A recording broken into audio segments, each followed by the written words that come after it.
O vindeiro 17 de xuño arranca a veda da centola que se prolongará ata mediados de novembro. Precisamente as datas de peche e apertura volveron ser motivo de discordia entre confrarías, posto que moitos pósitos demandan unha veda máis longa para favorecer a revalorización do produto.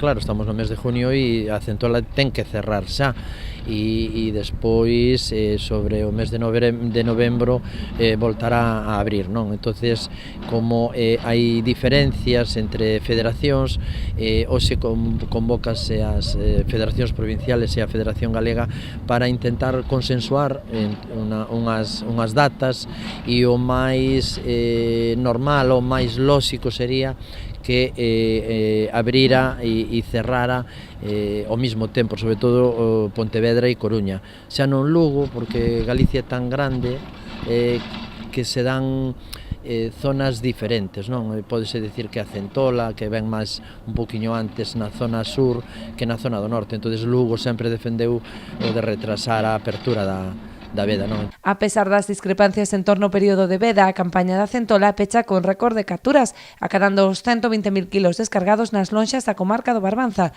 3 veces máis que a pasada campaña. A escaseza de polvo favoreceu este incremento das capturas, posto que moitos profesionais optaron por dedicarse exclusivamente á centola. As lonxas de Ribeira e de Muros lideraron o ranking de vendas.